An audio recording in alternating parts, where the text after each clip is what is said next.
it's going to be pretty clear early tonight if the Giants want a safety net and somebody pushing Daniel Jones, and maybe they think that's the way to push Daniel Jones.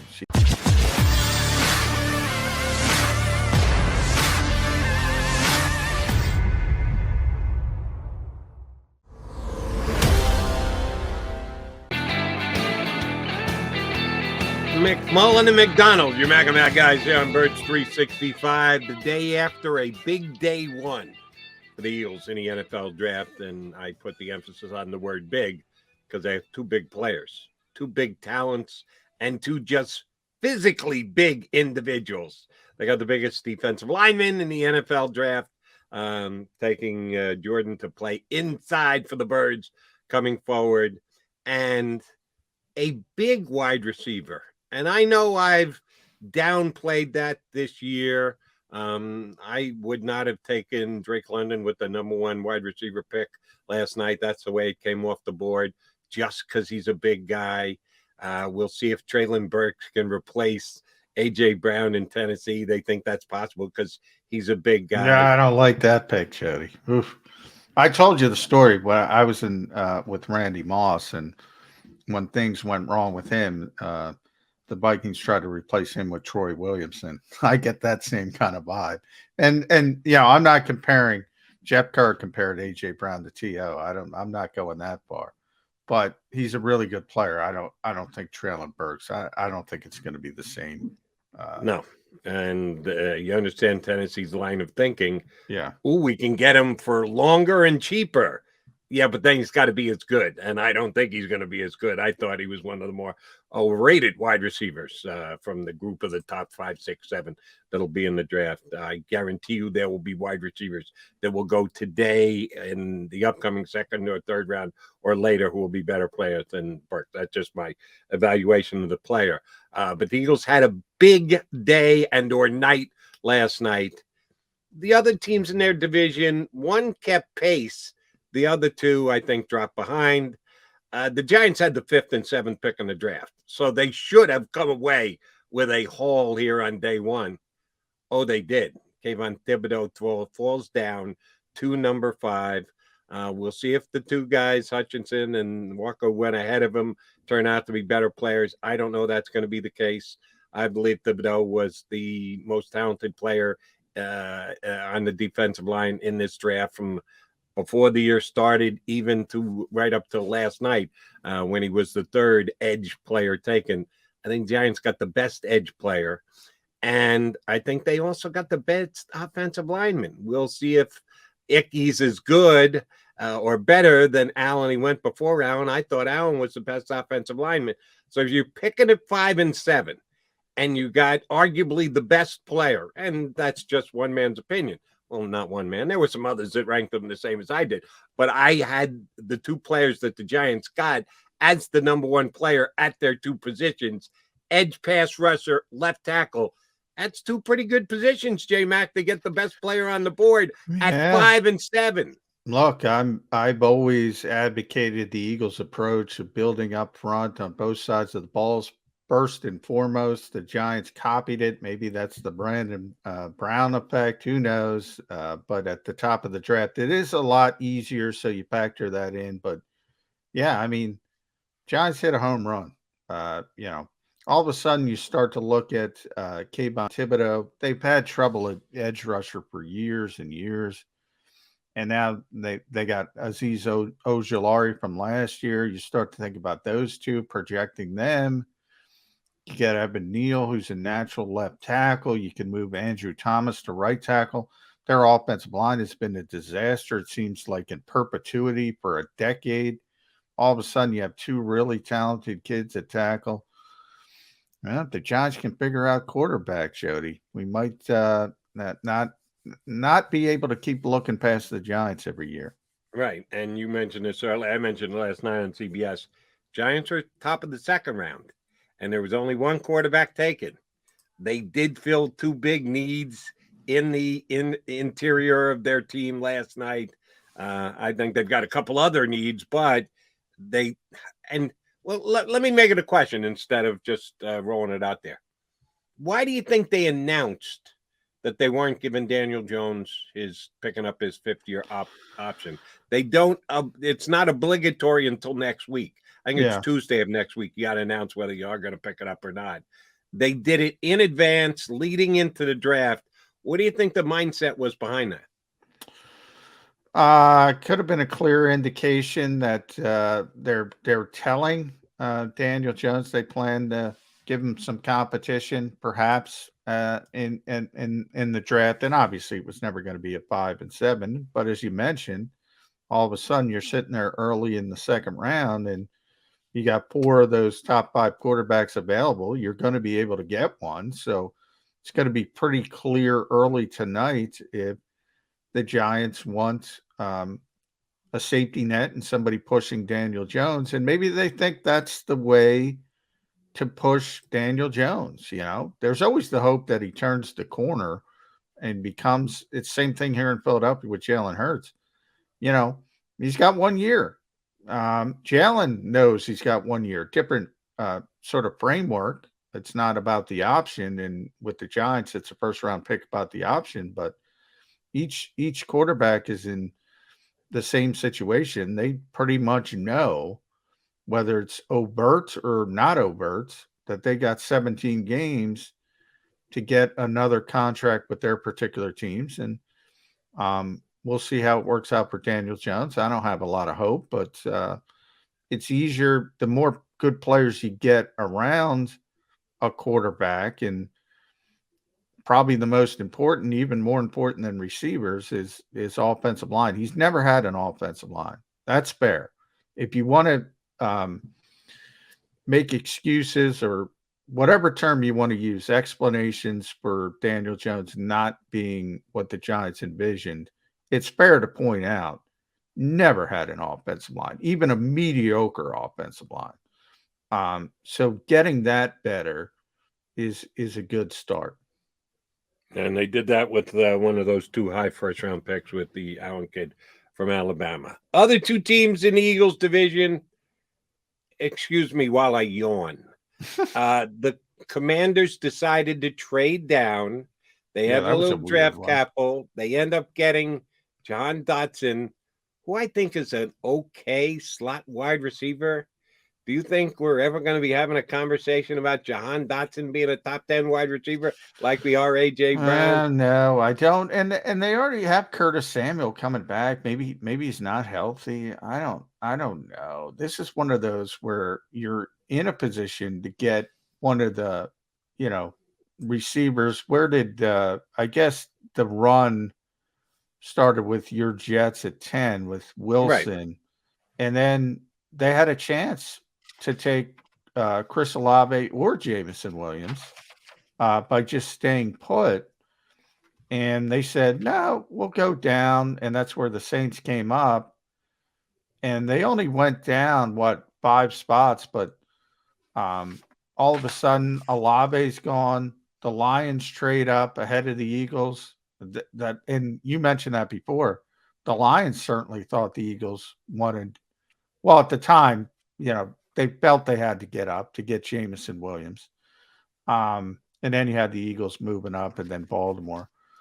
But Jahan Dotson with the Commanders, I did read one funny. This had to be from a Philly guy. I forgot who it was, but said something like Dotson was used to tracking poorly thrown balls at Penn State, so he should fit in with Carson Wentz. So I don't think that's why they took him. But, yeah, that's a head scratcher for me at that point, especially what you could have had at 11. Right. You didn't have to trade down, and you could have gotten one of the superior wide receivers in this draft. Instead, you get a limited wide receiver in this draft. Made no sense to me whatsoever. Adding draft capital, I get, is always a good thing. But when you're dropping off as significantly as you are at the specific position, if they had said, we need a wide receiver, but in actuality, we need this position more, we're going to add draft capital and get a more highly ranked guy. No, they stayed at wide receiver after all those wide receivers had come off the board. Just didn't make any sense what the Commanders did last night. And yes, snored through the Cowboy pick. I told you I was on CBS last night. I got Cowboy callers too going. An offensive line, really? We went I don't have a offense. problem with that one, Jody. It's a yawner. I'll agree with you there. Nobody's going to get excited. We know nobody gets excited about offensive linemen, but the Cowboys, the strength of their team forever had been that offensive line, and all of a sudden, Lale Collins is gone. Teron Smith isn't what he once was. So I have no problem with them trying to get that offensive line back to where it once was. And Tyler Smith's one of those guys that some people had as a late first round pick. And he's got a big upside, but he's raw.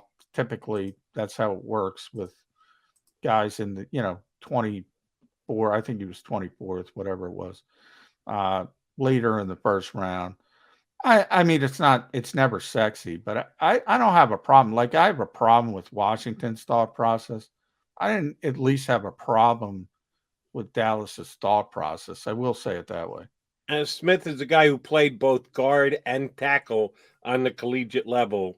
Where do you think he fits in with the Cowboys? I think he's a tackle, ultimately. He's really athletic, and he's got the size, and he's got the length. He looks like a tackle. And, you could start him off on the right side, and do one of those things because Lyle Collins, as I mentioned, is in Cincinnati now. And then who knows how long Teron Smith is going to go at left tackle. And then eventually maybe you flip him over to left tackle. So I do think it was time for them to sort of start to flip over the offensive line. They need young talent. So from that standpoint, I don't have a problem with it.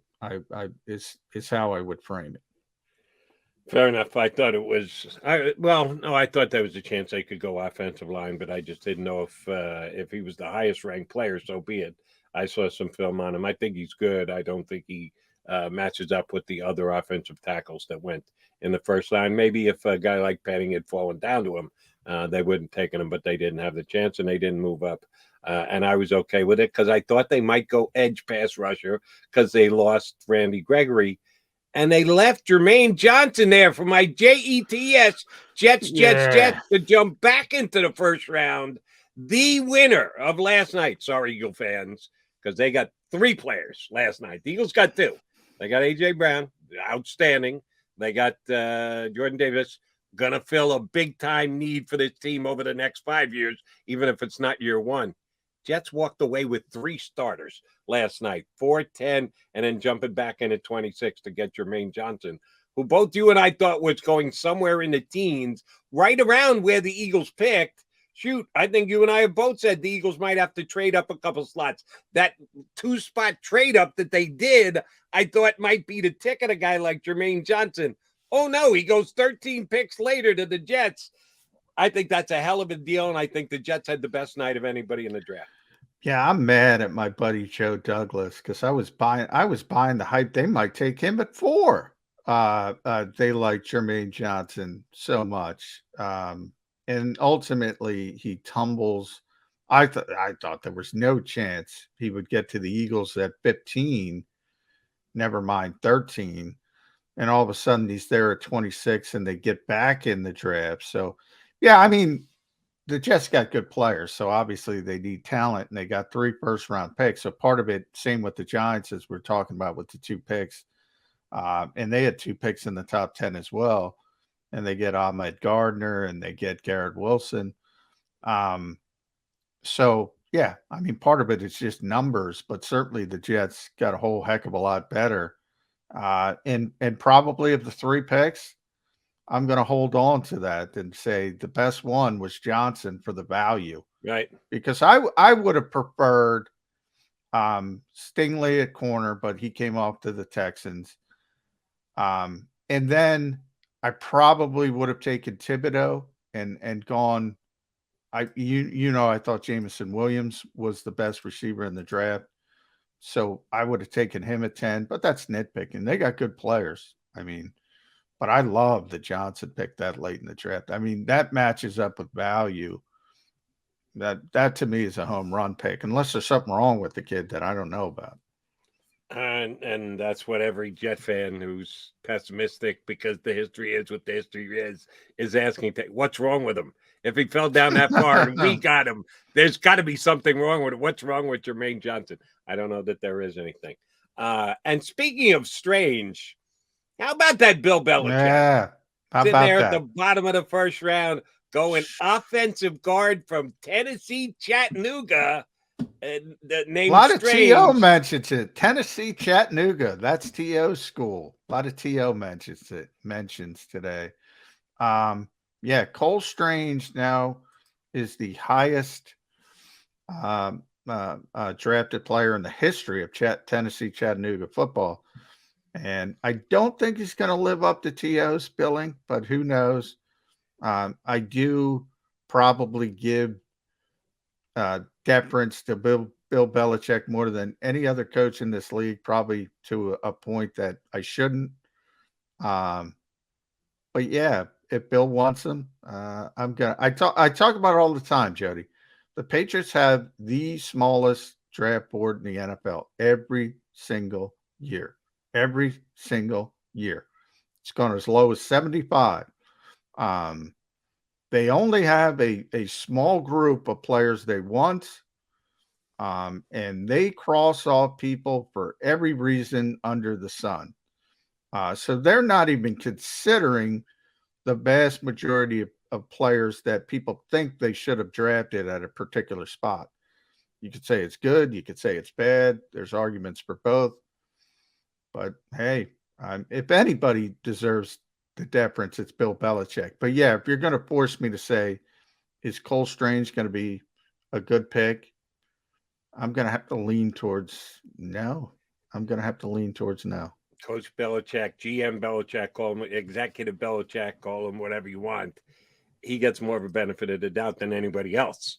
Oh, you need the benefit of the doubt to be able to justify Cole Strange with a first-round draft pick.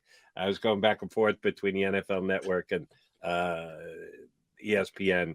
I think both Jeremiah and Mel Kiper chipped in with, third round at the earliest. So not only was he 1 round early, he might have been 2 rounds early to pull the trigger on a guy like Cole Strange, but he is Bill Belichick. If that had been anybody else, it doesn't deserve to be in there. If Howie had done that, oh my God, they'd run Howie out of town on a rail here in Philadelphia. Yeah.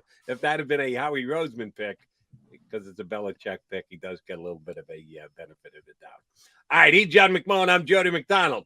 Joining us next is our usual Friday contributor. We like to call him Weekend Kratz, Ed Kratz. Game day coming up here on Birds 365.